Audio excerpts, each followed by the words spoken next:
Hello everyone, welcome to my YouTube channel let's study साथ साथ। तो जैसा कि आपको पता है, इस चैनल पर अभी EMRS टीजीटी पीजीटी इंग्लिश के MCQs की सीरीज चल रही है। जैसे कि आपको पता है कि पीजीटी इंग्लिश का एग्जाम आपका 16 में है, ठीक है। शुरुआत जो है इसकी 16 से है, तो 16 से पहले पहले सिलेबस में जितने भी राइटर्स हैं उनके हम चाहे हमें लॉन्ग वीडियो करनी पड़े, पर हम सारे MCQs जो मोस्ट इंपॉर्टेंट MCQs हैं हर एक राइटर के उन्हें कवर अप करेंगे जो भी लिटरेचर के सिलेबस में मेंशन्ड है। तो उसी के अकॉर्डिंग जिस अनीता देसाई से पहले वाले जो राइटर्स हैं उनकी प्लेलिस्ट चैनल पर अवेलेबल है। अभी आपने उन्हें नहीं देखा है तो वो जाकर उन्हें देख सकते हैं। और आज शुरू करते हैं अनीता देसाई के मोस्ट इंपॉर्टेंट MCQs को। चलिए फिर first question is Anita Desai was born on. सबसे पहले हम शुरुआत जो कर रहे हैं वो बेसिक क्वेश्चन से कर रहे हैं। तो अनीता देसाई का जन्म कब होता है? Anita Desai was born on, जैसे कि आपको पता ही है, she is an Indian author. Options है 24 अप्रैल 1937, 12 अप्रैल 1932, 24 जून 1937 या फिर 16 अगस्त 1934।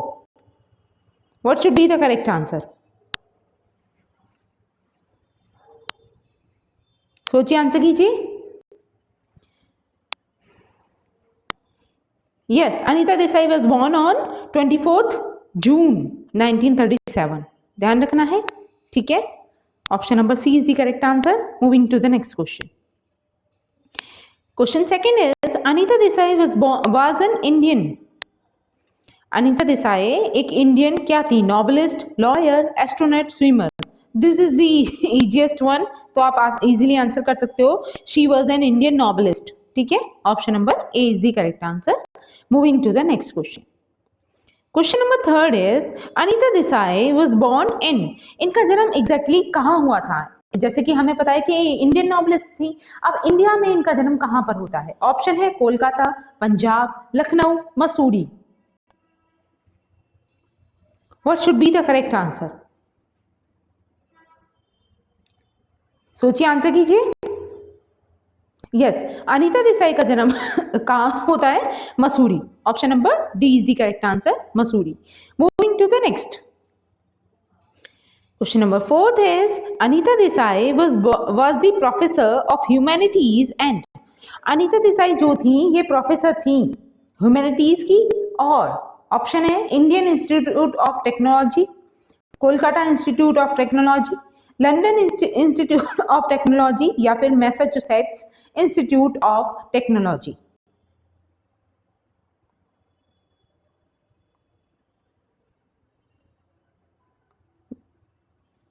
यस, ये ह्यूमैनिटीज की प्रोफेसर तो थी, लेकिन कहां पर?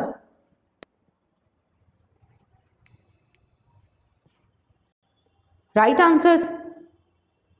Yes, the right answer is Massachusetts Institute of Technology. Option number D is the correct answer. Moving to the next question. Question number fifth is Anita Desai got prize for 3 times. ऐसा इनमें से जो options हैं इनमें से कौन सा award है या कौन सा प्राइज है जो उन्हें 3 बारी दिया गया अनीता देसाई को? ऑप्शन है Booker prize, Sahitya Akademi, golden prize या फिर guardian prize.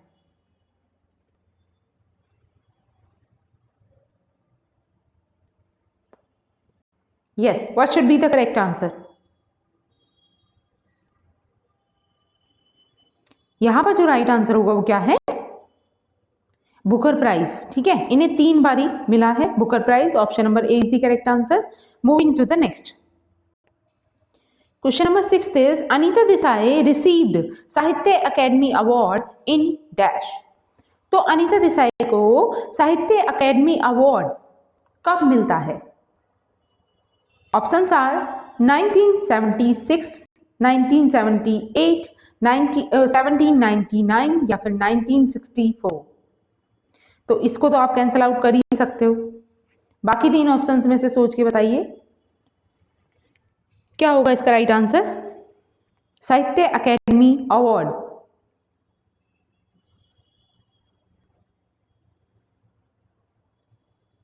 Yes, she got Sahitya Academy Award in 1978. Option number B is the correct answer. Moving to the next.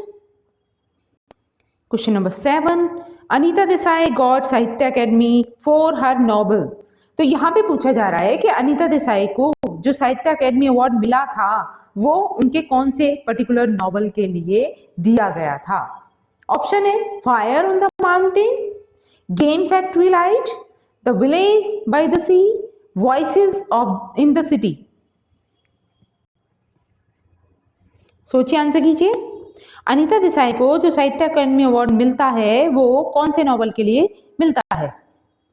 Fire on the mountain, games at twilight, the blaze by the sea, voices in the city. Yes, यहां पर जो right answer है वो ध्यान रखना है fire on the mountain. Okay, option number A is the correct answer. Fire on the mountain इनका एक बहुत ही फेमस नॉवल है जिसके लिए इन्हें ये अवार्ड दिया जाता है, Sahitya Akademi award. Moving to the next. Question number 8 is Anita Desai won dash prize for the Blaze by the Sea. तो सॉरी, इनका एक नॉवल है ब्लेज बाय द सी. ठीक है, अब ब्लेज बाय द सी के लिए भी इन्हें एक प्राइज मिला, एक अवार्ड मिला. वो कौन सा प्राइज था? ऑप्शन है बुकर प्राइज, साहित्य अकेडमी, या फिर गोल्डन प्राइज, या फिर गार्डियन प्राइज. सोचिए, आंसर कीजिए. Yes, what should be the correct answer? Village by the sea इनका एक नॉवल था, इसके लिए इन्हें कौन सा प्राइज मिला? यस, यहां पर जो राइट आंसर है वो है गार्डियन प्राइज. ध्यान रखना है, option number D is the correct answer. Guardian prize इन्हें इनके work the blaze by the sea के लिए दिया गया था. Moving to the next question. Question number 9. Anita Desai is on the advisory board of the. तो अनीता देसाई एक पर्टिकुलर जो ये कमेटीज होती हैं तो उनमें से किसी एक की एडवाइजरी बोर्ड की मेंबर थी. तो कौन से एडवाइजरी बोर्ड की? ऑप्शन है ललित कला अकेदमी, प्राचीन कला केंद्र, बंग्यो संगीत परिषद, म्यूजिक इंस्टीट्यूट ऑफ कैलकाटा. बताइए किसकी एडवाइजरी बोर्ड की ये मेंबर भी रही? सोचिए, आंसर कीजिए. Anita Desai is on the advisory board of the, yes, Lalit कला अकेडमी. ठीक है, ललित कला अकेडमी की एडवाइजरी बोर्ड की ये मेंबर भी रही. Option number A is the correct answer. Moving to the next. Question number 10 is what is the name of Anita Desai's spouse? Anita Desai के हस्बैंड का नेम क्या था? ऑप्शन है विवेक देसाई, सिद्धार्थ देसाई, अश्विन देसाई, या फिर अरविंद देसाई.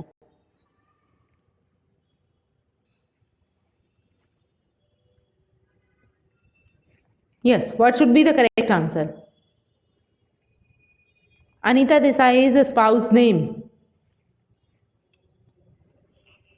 यस, यहां पर जो राइट आंसर होगा वो क्या होगा? अश्विन देसाई. ठीक है, option number C is the correct answer, Ashwin Desai. Moving to the next. Question number 11. Anita Desai completed BA degree from the. इन्होंने अपनी ग्रेजुएशन की डिग्री यानी बीए डिग्री कहां से, कौन सी यूनिवर्सिटी से कंप्लीट की थी? ऑप्शन है university of Calcutta, university of Delhi, university of Mumbai, university of Haryana. तो आप जैसा कि जानते हैं इनका जन्म हुआ है मसूरी में और इन्होंने ग्रेजुएशन कहां से कंप्लीट की?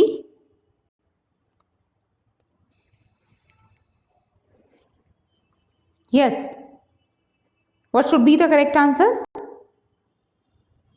University of Delhi. ठीक है, दिल्ली यूनिवर्सिटी से इन्होंने बीए किया था. Option number B is the correct answer. Moving to the next. Question number 12. Right the name of Anita Desai's first novel. Anita Desai के फर्स्ट नॉवल का नेम बताना है कि पहला नॉवल इन्होंने कौन सा लिखा था. ऑप्शन है cry the peacock, games at twilight, the blaze by the sea, या फिर voices in the city. What should be the correct answer? The very first novel written by Anita Desai.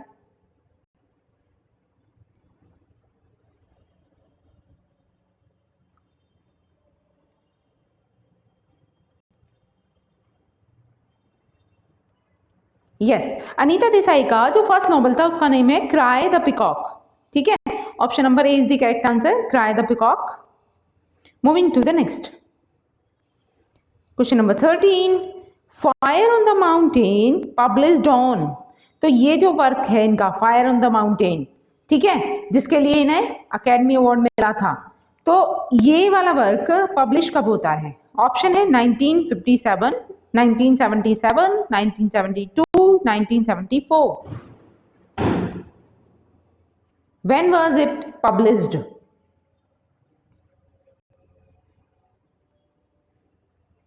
सोचिए, answer कीजिए. Yes, what should be the correct answer? Fire on the mountain ये publish कब होता है? 1977 में. ध्यान रखना है इसका पब्लिकेशन ईयर 1977 में ये पब्लिश होता है. Moving to the next question number 14. Who was the publisher of Anita Desai's book diamond dust and other stories? तो अनीता देसाई की एक बुक आती है जिसका नाम था diamond dust and other stories. इसके पब्लिशर का नाम यहाँ पर पूछा गया है कि इस पर्टिकुलर बुक का पब्लिशर कौन था. ऑप्शन है vintage books, random house India, mariner books या फिर पेंगुइन इंडिया. यस, सोचिए, आंसर कीजिए. इनकी इस बुक का या फिर इनकी शॉर्ट स्टोरी कलेक्शन की ये जो बुक है इसका पब्लिशर कौन था?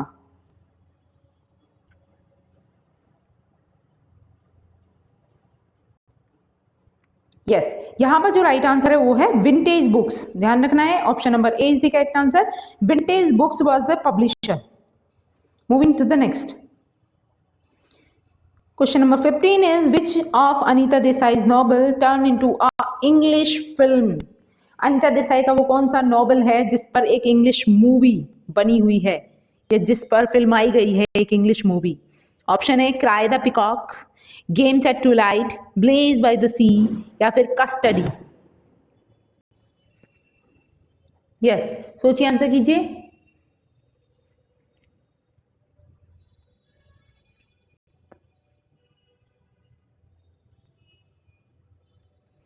यस, इनका ऐसा नॉवल जिस पर इंग्लिश मूवी बनी हुई है उस नॉवल का नाम है कस्टडी. ठीक है, option number D is the correct answer, custody. Moving to the next question number 16. Where do Mama and Papa spend most of their time? अभी देखिए यहाँ स्पेशली इनका एक वर्क है जिसका नाम है, अनीता देसाई का एक वर्क है जिसका नाम है फास्टिंग फीस्टिंग. फास्टिंग फीस्टिंग, ठीक है, ये अनीता देसाई का ही वर्क है. अब इस पर्टिकुलर वर्क को लेकर यहाँ पर कुछ क्वेश्चंस हैं, उनको हम सॉल्व करने वाले हैं. तो इसी वर्क में ये कहा गया है, इस क्वेश्चन को इसी वर्क से लिया गया है. Where do Mama and Papa spend most of their time? Option है the garden, the bench, the sitting room या फिर द बरांडा. तो इस स्टोरी को, इसको समरी को पढ़ने के बाद आप इसे सॉल्व कर पाओगे. क्या होगा इसका राइट आंसर? गार्डन है, बेंच है, सिटिंग रूम है या फिर बरांडा है. Yes, what should be the correct answer? यहां पर जो राइट आंसर है वो क्या होगा? बरांडा. ठीक है, option number D is the right answer, veranda. Moving to the next question number 17. Mama and papa are characterized by their. मामा और पापा कैरेक्टराइज किए गए हैं उनकी खुद की किस चीज के लिए? सिलीनेस, क्रूअल्टी, इंडिविजुअलिटी या फिर वननेस. उनका मतलब एक स्पेसिफिक कैरेक्टरिस्टिक्स है किस चीज से उन्हें कैरेक्टराइज किया गया है इस पर्टिकुलर वर्क में? सिलीनेस से, क्रूअलिटी से, इंडिविजुअलिटी से या फिर वननेस से. यस, यहां पर जो राइट आंसर है वो है वननेस. ठीक है, option number D is the correct answer, oneness. Moving to the next question. Question number 18 is what do mama and papa plan to send Arun? तो ममा और पापा क्या प्लान करते हैं, क्या सेंड करने का प्लान करते हैं अरुण को? A coat, a shawl, a pair of boots, a tie. Yes, बहुत ही सिंपल से क्वेश्चंस हैं, आप अगर एक बार भी समरी पढ़ोगे तो इजीली इनके आंसर कर लोगे। क्या चीज भेजने का प्लान करते हैं वो? Yes, a shawl. ध्यान रखना है, option number B is the correct answer, a shawl. Moving to the next question number 19। What did Mama sneak away to do? सोचिए, आंसर कीजिए। What did Mama sneak away to do? Option है play cricket, go to church, go to lunch, play rummy.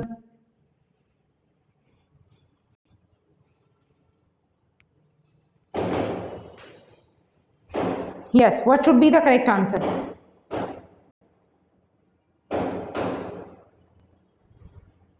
यहां पर जो right answer है वो है play rummy. Option number D is the correct answer, play rummy. Moving to the next.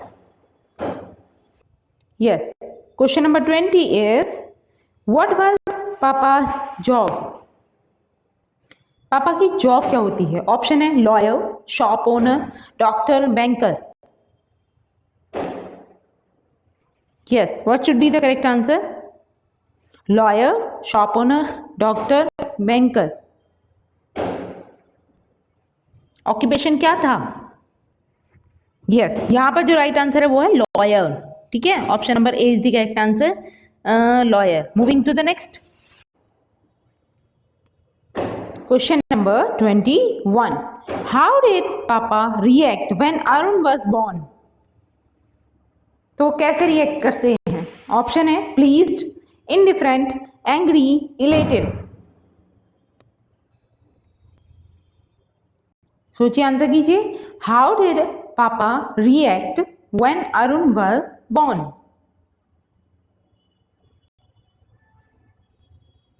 यहां पर according to the options जो right answer होगा वो क्या होगा? Yes, elated. ध्यान रखना है, option number D is the correct answer, elated. Moving to the next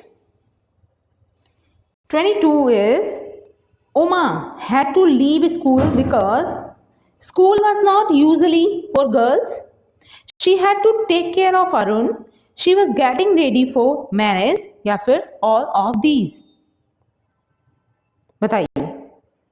Uma को स्कूल छोड़ना पड़ा था, क्यों? ऑप्शन है क्योंकि school was not usually for girls. Second option is she had to take care of Arun. Next is she was getting ready for marriage. Yes, what should be the correct answer? सोचिए, answer कीजिए। Yes, यहां पर ना उसके school छोड़ने के सारे ही reasons थे। ठीक है, जो राइट आंसर होगा वो है ऑल ऑफ दीज। ठीक, school was not usually for girls, she had to take care of Arun, plus she was getting ready for marriage. All of these. Moving to the next 23rd is the school Uma went to was dash। जिस school में उमा गई थी वो था Hindu, her mother's idea, Catholic या फिर at Mrs Joshi's house. The school Uma went to.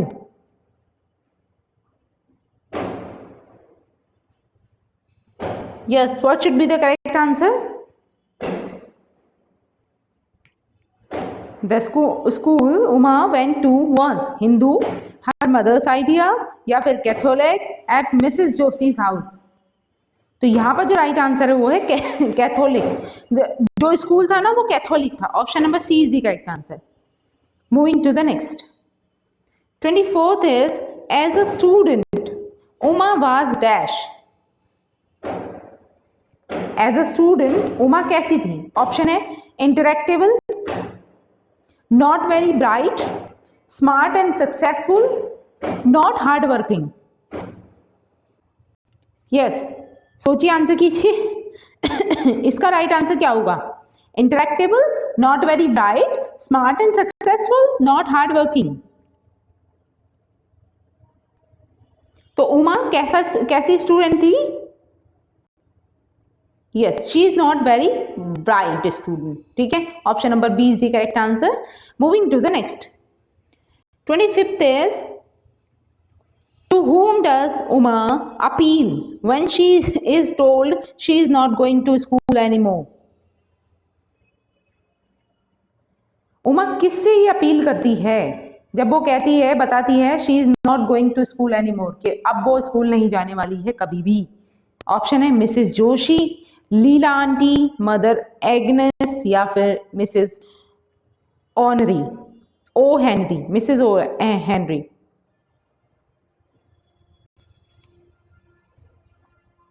Yes, to whom does Uma appeal when she is told she is not going to school anymore?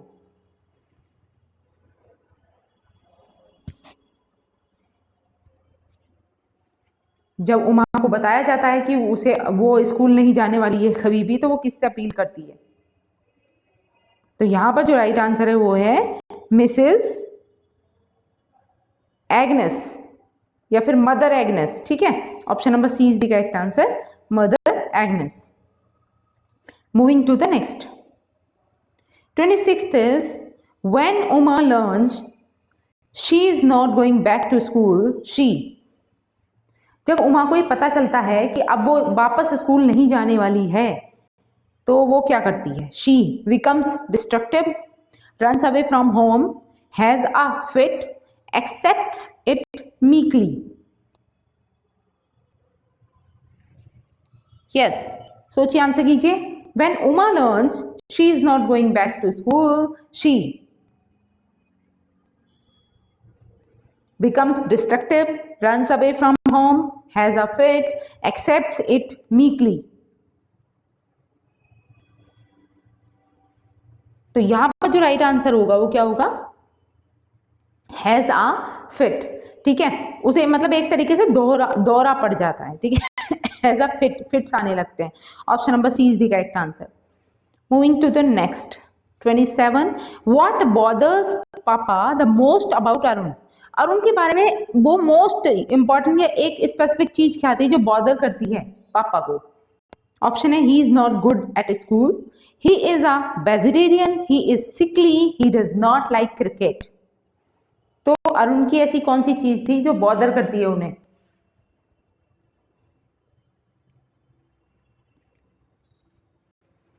सोचिए, answer कीजिए। Yes, what should be the correct answer?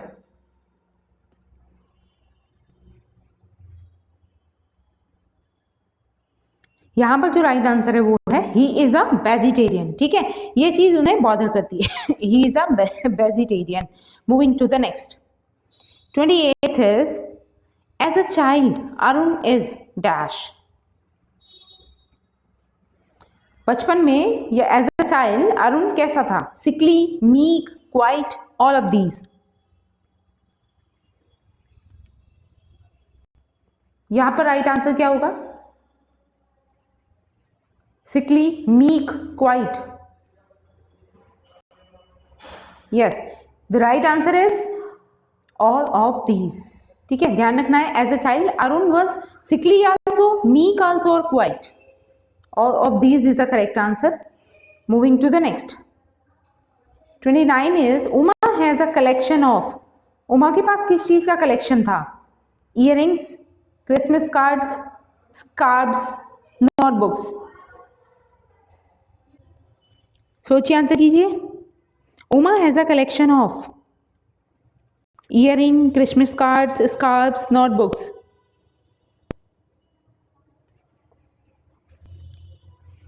Yes, Uma के पास जो collection था वो किस चीज का था? क्रिसमस कार्ड्स का। ठीक है, option number B is the correct answer, Christmas cards. Moving to the next, question number 30 is, Meera Masi is a an. Meera Masi कौन थी? A young woman, an unmarried woman, close friend of mama, relative of Mama. जैसा कि आप नाम से ही समझ पा रहे हो, मीरा मासी, तो आप कनेक्शन जोड़ सकते हो, आसानी से इसका आंसर निकाल सकते हो। क्या होगा इसका right answer? Young women, unmarried women, close friend of mama, relative of mama.